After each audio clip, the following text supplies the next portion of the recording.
Hello students, today I will discuss domain and range. Okay, तो सबसे पहली चीज़ तो what is domain, what is range. Okay, तो domain range की अगर हम लोग बात करते हैं तो डोमेन रेंज क्या होता है, सबसे पहले हम ये जानते हैं। जैसे सपोज दैट आपका कोई रिलेशन है, अगर रिलेशन क्या होता है, रिलेशन हमारा जो होता है the subset of Cartesian product is known as relation. Okay, अब बात आ गई कार्टेशियन प्रोडक्ट के। कार्टेशियन प्रोडक्ट क्या होता है? कार्टेशियन प्रोडक्ट हमारा जो होता है कि if A and B are two sets और non empty sets, okay, then the ordered pair of P cross Q is, जैसे सपोज दैट हम बात करते हैं जैसे P क्रॉस Q हमारा होगा इज इक्वल टू क्या आ जाएगा, या A क्रॉस B ले लेते हैं, हमने A क्रॉस B बोला है, A क्रॉस B के हिसाब से कर लो। A cross B is equal to क्या आ जाएगा, x comma y such that x belongs to A and y belongs to B, right. ये हमारा क्या होता है, कार्टेशियन प्रोडक्ट होता है, Cartesian product, right, Cartesian product होता है ये। तो इसमें मैंने क्या बोला, if A and B are two non empty sets and the set of all ordered pair of Cartesian product A cross B, okay, is known as Cartesian product. Okay, the set of all ordered pair of A cross B is known as Cartesian product.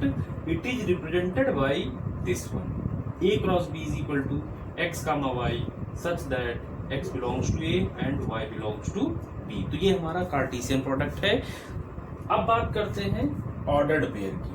Ordered pair हमारा क्या है, ordered pair की अगर हम लोग बात करेंगे तो ऑर्डर्ड पेयर में क्या होता है बेसिकली कि जैसे सपोज दैट आपने क्या किया, ए कामा बी लिखा, तो ए हमारा यहाँ पे जो होता है, ए जो है वो क्या है, ए हमारा फर्स्ट एलिमेंट कहलाता है, this is first element, right, और बी हमारा जो है वो क्या कहलाता है, this is second element.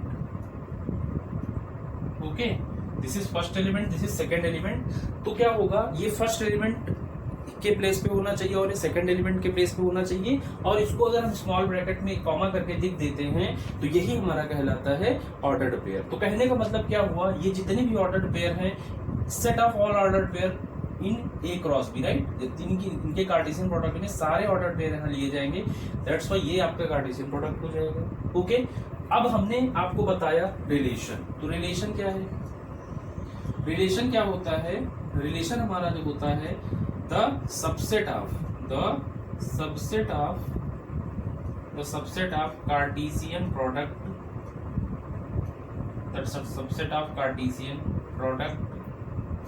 the subset of Cartesian product is known as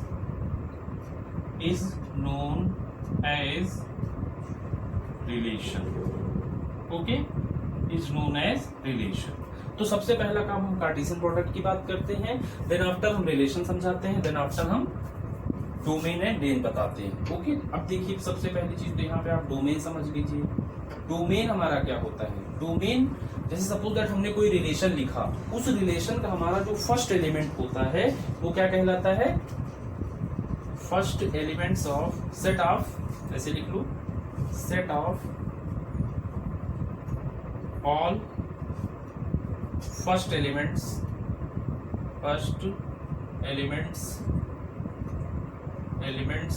of relation is called domain, right। And range की बात करते हैं तो रेंज हमारा वो होता है, रेंज में क्या होता है, set of all second element of set of all second elements of the set of all second elements of relation is called range. Okay, अब इसमें क्या होता है, इसको हम थोड़ा सा वेन डायग्राम के थ्रू समझते हैं। तो सपोज दैट यहाँ पे हमने कुछ मेंबर ले लिए, सपोज हमने ए ले लिया और ये हमने बी ले लिया। ए में हमारे पास में ए है, बी है, सी है, डी है और ई है। बी में क्या है, 1 है, 2 है, 3 है, 4 है, 5 है। ओके, और इसको हम थोड़ा सा ऐड कर लेते हैं, 6 है, 7 है। बेटा ए जो रिलेट कर रहा है वो 1 से, बी रिलेट कर रहा है 2 से, सी रिलेट कर रहा है सपोज दैट 4 से, डी रिलेट कर रहा 3 से, ई रिलेट कर रहा 6 से। ठीक, तो इसमें अगर आप ये देखोगे कि आपका जो कार्टेशियन प्रोडक्ट होगा वो क्या होगा, कार्टेशियन प्रोडक्ट तो ए क्रॉस बी में सारे लिए जाएंगे, मतलब कहने का ए कामा 1, ओके, ए कामा 2, ए कामा 3, ए कामा 4, ए कामा 5, ए कामा 6, ए कामा 7, फिर बी के साथ ऐसे सारे, फिर सी के साथ ऐसे, फिर डी के साथ ऐसे, फिर ई के साथ ऐसे। तो ये हमारा बन जाएगा क्या, कार्टेशियन प्रोडक्ट। लेकिन अगर हम बात करेंगे रिलेशन की, तो रिलेशन का मतलब ए रिलेट से है 1 से। तो यहाँ जो एक आपका रिलेशन मिलेगा वो रिलेशन क्या मिलेगा, r इज इक्वल टू हो जाएगा a कॉमा 1 और b कॉमा 2 एंड आपका c के साथ जो रिलेशन है, c के साथ में 4 है एंड जो d के साथ है वो क्या है 3 है एंड आपका जो e के साथ है वो क्या है 7 है। तो ये बेटा हमारा क्या हो गया, एक रिलेशन हो गया। ठीक है, अब अगर हम बात करें डोमेन की, राइट, किसकी बात करें, डोमेन की, तो बेटा इसका डोमेन अगर हम इस रिलेशन से लिखेंगे तो डोमेन हमारा क्या हो जाएगा, डोमेन होगा a comma b comma c comma d comma e, ये हमारा डोमेन हो जाएगा। और अगर हम लोग बात करते हैं रेंज की, तो रेंज हमारा जो होगा, इसका सेकेंड एलिमेंट की बात कर रहे हैं तो 1 2 4 3 ओके 4 एंड आपका 7, ये इसका रेंज हो जाएगा। ठीक, अब इसी में एक चीज और आती है, कोडोमेन। कोडोमेन की अगर हम लोग बात करेंगे, कोडोमेन हमारा जो होता है वो क्या होता है, set of all element of B, मतलब बी में जितने भी एलिमेंट मतलब जिनका रिलेशन है और नहीं है, तो वो हमारे क्या होते हैं, कोडोमेन होते हैं। तो कोडोमेन अगर हम लोग यहाँ लिखेंगे तो कोडोमेन में क्या लिखेंगे हम लोग, कोडोमेन में आ जाएगा 1 कामा 2 कामा 3 कामा 4 कामा 5 6 7। तो बेटा ये हमारा क्या हो जाएगा, कोडोमेन हो जाएगा। तो बेटा यहाँ से एक रिलेशनशिप होती है, वो रिलेशनशिप क्या होगी, एक यहाँ से रिलेशन निकल कर आता है, रिलेशन बिटवीन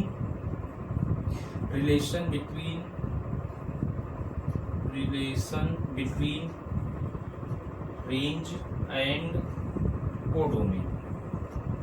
इनमें क्या रिलेशनशिप होती है, रेंज और कोडोमेन में जो रिलेशनशिप होती है उसमें क्या होता है भाई, जितने भी सारे रेंज है वो सारे रेंज किसको कहाँ बिलोंग कर रहे हैं, सारे कोडोमेन में है। दैट इज आप ये कह सकते हैं रेंज हमारा जो होता है वो क्या होगा, सबसेट होगा किसका, कोडोमेन का। क्लियर, तो ये इसमें रिलेशन होता है रेंज और कोडोमेन में। तो ये बेटा हमारा क्या था, हमने आपको बताया कि कार्टेशियन प्रोडक्ट समझाया, ऑर्डर्ड पेयर समझाया, देन आफ्टर मैंने आपको रिलेशन समझाया, देन आपको मैंने डोमेन समझाया, फिर हमने आपको रेंज समझाया, फिर मैंने कोडोमेन समझाया, फिर इसके बाद इसमें हमने रिलेशन बताया। ठीक, तो आपको डोमेन कोडोमेन ये आपको पता चल गया किस तरीके से आप निकालोगे। तो कोई भी रिलेशन अगर आपको गिवन होगा तो उसमें अगर आपको डोमेन कोडोमेन रेंज अगर आपको निकालना हो तो आप इस तरीके से निकाल सकते हैं। Okay, any confusion. अब उसके बाद में क्या होता है, जो हमारा ये कार्टेशियन प्रोडक्ट होता है, अगर इसमें हमें क्या करना होता, नंबर निकालना होता, number of Cartesian product, number of Cartesian या कार्डिनल नंबर हम बात कर ले, नंबर ऑफ कार्टेशियन प्रोडक्ट मतलब इसमें कितने मेंबर होंगे अगर वो हमें पता करना हो। तो सपोज दैट ए हमारा होता, उसमें मान लेते हैं कि number of cardinal number suppose that इसमें एम होते और हाँ इसको सॉरी पी ले लेते, और सपोज दैट यहाँ पे हमारे पास एम बी होता, सॉरी एन बी होता, बी में कितने मेंबर होते, सपोज दैट क्यू मेंबर होते। तो नंबर ऑफ कार्टेशियन प्रोडक्ट अगर आपको चाहिए होगा तो वो क्या हो जाएगा, पी क्यू हो जाएगा। ठीक है, अब इसी में अगर आपको ये पता करना होता कि कितने सबसेट बनेंगे कार्टेशियन प्रोडक्ट के, सबसेट अगर आपको निकालना होता तो यहां से आप लिख लीजिए सबसेट ऑफ कार्टेशियन प्रोडक्ट तो बेटा सबसेट ऑफ कार्टेशियन प्रोडक्ट हमारा कितना हो जाएगा, 2 पावर PQ लिखेंगे। ओके, ठीक, subset of Cartesian product 2 power कितना ले लिया जाएगा, PQ ले लिया जाएगा। ओके, नंबर ऑफ सबसेट ऐसे कर लो इसको, number of subset of Cartesian product is equal to कितना हो जाएगा, 2 पावर PQ हो जाएगा। ओके, तो इस तरीके से हम लोग इसका जो है पता कर सकते हैं। अब इसके बाद हम लोग आते हैं कुछ इसकी कार्टेशियन प्रोडक्ट की कुछ प्रॉपर्टी है। तो प्रॉपर्टी में क्या है, जैसे देखिए, जैसे सपोज दैट आपको कहीं पे 2 सेट्स गिवन है, ठीक, 2 सेट्स अगर आपको गिवन है तो उसमें कंडीशन क्या है कि A एंड B हमारे क्या होने चाहिए, नॉन एम्प्टी की बात हो गई। क्या होना चाहिए, non empty. A and B क्या होने चाहिए, नॉन एम्प्टी सेट्स होने चाहिए, राइट। तभी आप कार्टेशियन प्रोडक्ट पता कर सकते हो। अगर मान लीजिए सपोज दैट A में हमारे पास क्या है, 5 एलिमेंट है और B में हमारे पास क्या है, 1, 2 है, राइट। तो इसका अगर आप कार्टेशियन प्रोडक्ट लोगे तो कितना मिलेगा आपको, 5 मिलेगा, ठीक। या आप ऐसे बना सकते हो, या तो फिर इसी चीज को लिख सकते हो, 5 मिलेगा, ठीक है। लेकिन अगर आपके पास A में हम मानते हैं कि A, B है और B में हम मानते हैं कि 1, 2, 3 है, ठीक। अगर इसका हमें A क्रॉस B चाहिए होगा तो हम लोग क्या लिखेंगे, यहाँ A डालेंगे, A, B हो गया, क्रॉस लगाएंगे, 1, 2, 3 हो गया। तो इसको अगर हम कार्टेशियन प्रोडक्ट करेंगे तो A लेकर A के साथ A, 1, फिर A, 2, फिर A, 3। इसी तरीके से B के साथ B, 1, B, 2, B, 3। तो ये हमारा हो जाएगा A क्रॉस B। और अगर हम यहाँ से B क्रॉस A निकालते हैं तो वो क्या होगा, वो हो जाएगा 1, 2, 3 क्रॉस, यहाँ पर क्या आएगा, A, B। और अगर इसको हम यहाँ से क्रॉस प्रोडक्ट करते हैं तो क्या आएगा, 1, A, 1, B, 2, A, 2, B, 3, A, 3, B। तो आप यहाँ से ये A क्रॉस B था और ये हमारा क्या था, B क्रॉस A था, ठीक। तो आपने क्या देखा, since A cross B not equal to B cross A, तो आपको ये पता चल गया कि A क्रॉस B जो होता है वो not equal to B cross A होता है। तो ये प्रॉपर्टी हो गई कार्टेशियन प्रोडक्ट की, क्लियर। दूसरी चीज मैंने आपको सबसेट के बारे में समझा दिया, number of Cartesian product, number of element of Cartesian product अगर आपको निकालना होता तो उसके लिए मैंने आपको ये बता दिया, ठीक। तो इस तरीके से हम लोग जो है इसको यहाँ पे पता कर सकते हैं, ठीक है। दूसरी चीज, अगर हमें मान लीजिए यहीं पे क्या करना होता, मेंबर पता करने, तो कि नंबर ऑफ एलिमेंट अगर हमें निकालना होता, नंबर ऑफ एलिमेंट्स अगर हमें पता करने होते, elements of A cross B अगर हमें निकालना होता तो कितना हो जाता, नंबर ऑफ एलिमेंट अगर हम यहाँ से निकालेंगे तो देखिए A में कितने मेंबर हैं, 2 है, और B में कितने मेंबर हैं, 3 है। तो 2 मल्टीप्लाइड बाई 3 करेंगे तो कितना हो जाएगा, 6 हो जाएगा, ठीक। लेकिन अगर मान लीजिए हमें यहाँ पे नंबर ऑफ सबसेट पता करना होता, number of subset of A cross B अगर हमें निकालना होता तो क्या लिखते, 2 पावर PQ बताया था मैंने, 2 पावर कितना हो जाएगा, 6 हो जाएगा। तो इस तरीके से जो है इसको हम फाइंड आउट कर सकते हैं, ओके। तो आज के लिए इतना ही रखते हैं, बाकी फिर हम नेक्स्ट क्लास में आएंगे, okay. Thank you so much.